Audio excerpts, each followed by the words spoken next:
So Usyk beat Fury then to retain the unified WBA, WBC and WBO world heavyweight titles. He prevailed over 12 intriguing rounds, with all three judges agreeing on 116 to 112 scorecards, all giving it to the Ukrainian.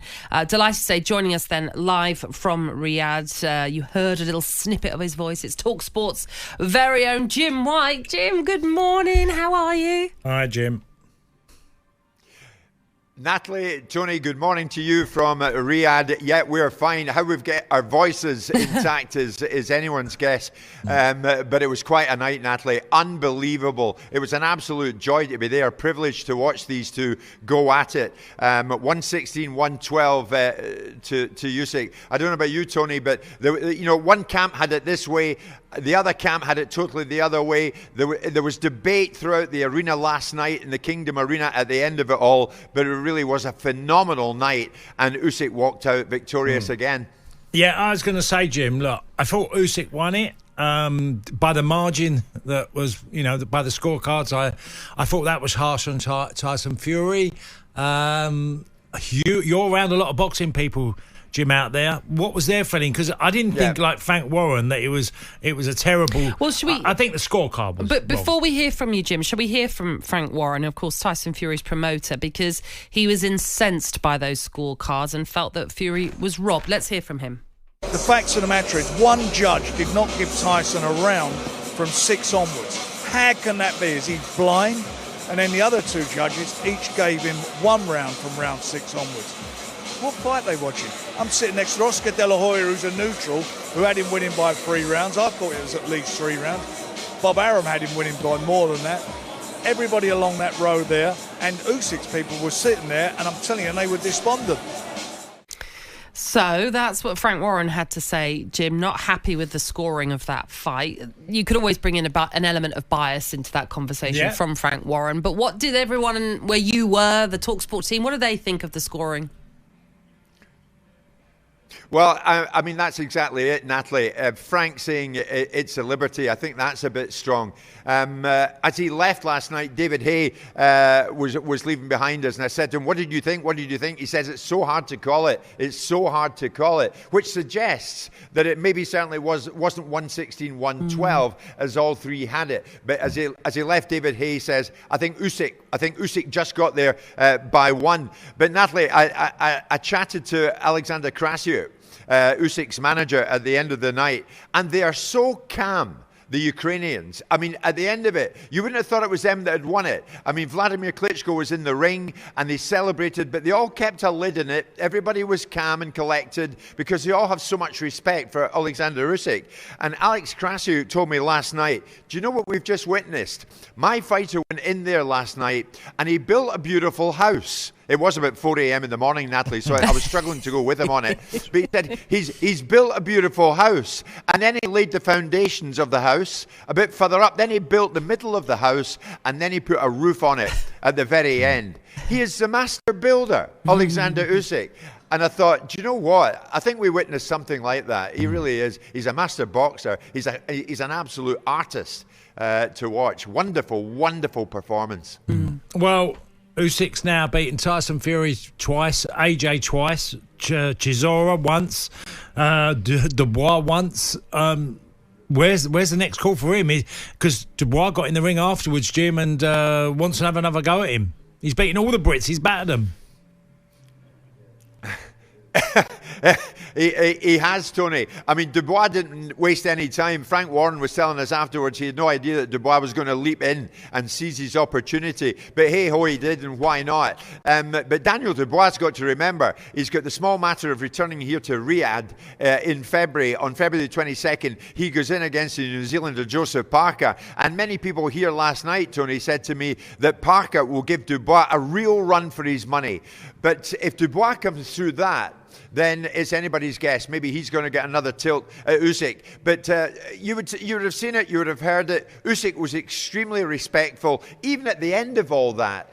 Really respectful to Dubois, saying, well, maybe, let's see what happens. So, I mean, what it does do, Tony, is it makes us all ask what's going to happen now with Tyson Fury.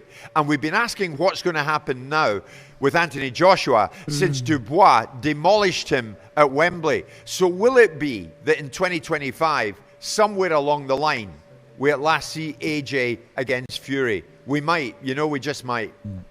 Obviously, there was an undercard as well that you were privy to. You were there to see it all. One of the maybe controversial decisions was Johnny Fisher beating Dave Allen, and that's despite Allen dropping Fisher during that bout. What was the reaction to that result?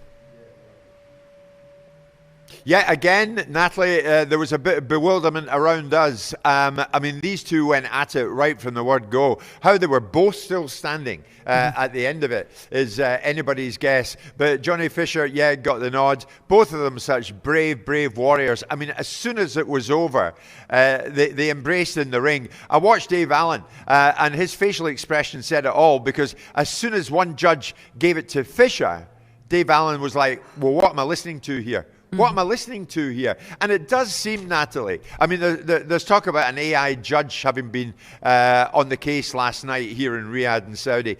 But, I mean, it does open the door for a bit more scrutiny amongst the judging in boxing. Of that, there is no doubt. I mean, Warren and Fury think it should have been in their direction this morning. Obviously, Usyk and Krasuk and the rest, very comfortable with the result there. But a whole load of debate goes on all around and about it. And it was the same on a lesser scale, with all due respect to both fighters. It was the same regarding Fisher and Allen. But it was one heck of a night. And Natalie, the name to come out of it all again, Moses Itoma. He's 19. He's not even 20 until the end of this month. And he absolutely demolished Dempsey McKean in the fight just before the big one between Usyk and Fury. Moses Itoma, remember the name, 2025. God only knows what he's going to achieve. So we're coming to the end of 2024. Jim, I suppose the big question is, you've enjoyed your experience out there for this big fight last night. Are you going to be heading out there more for plenty more talkSPORT boxing for us? Oh, Natalie, who knows? I mean, you do wonder why you do these things, though. We got in here at 5 a.m., Natalie. It is now coming up to 11 o'clock here. We're out of our rooms at midday and we don't fly till midnight. But hey-ho, at least we were here. I mean, that is the joy of covering an event like that. You've just got to go with the good and the bad. But at my age, it might be a struggle, Natalie, but I'll attempt to check in at sometime later on in the day. Never. Never a You're struggle dead right, for you. Natalie, and thank you for that vote of confidence. Absolutely. Absolutely right. You've always got my back in, Jim. Don't you worry. What I can say, Natalie, is there's a group of quite bewildered Saudis sitting behind Romario, the cameraman here, all wondering what in hell's name I'm talking about. So anyway, it's been a joy to be with you this morning. Just very quickly then, while you're saying that then, just in terms of the atmosphere and the reception for boxing in Saudi Arabia. Now you've been there, you've sampled it all. What's it like? Yeah. Well, I mean, I was here back in May when Zhilei Zhang demolished Deontay Wilder. And sure, it was interesting watching it that night. Last night, I think they were very, very pleased with what they put on. I mean, the atmosphere was magnificent last night, Natalie, I have to say, and especially when it came to the big one, when it came to Usyk Fury. I mean, everybody on the edge of their seats, and from start to finish, the noise was incredible, and they all turned out for it. And this is where the Saudis get it right. They're incredible, Natalie, at pulling together the great and the good from the world of boxing. Lennox Lewis sitting there alongside Roberto Duran, alongside Oscar de la Hoya. The actor Jason Statham was sitting beside Turki Al Sheikh last night. They mix it all up. It's a mixture of Hollywood and a great sporting event. And, we kind of creep in. Through a door that nobody's really looking at. But anyway, it was phenomenal. It really was phenomenal from start to finish. And they've got something special here, and last night was something special. Brilliant. Well, Cheers, safe Jim. travels back, Jim. Thank you. Thank you, Natalie. I'll probably see you at the end of February, the way our schedule is working. Sounds here. about right. Thanks a lot. See you soon. On AM, on DAB, via the talkSPORT app and on your smart speaker. talkSPORT.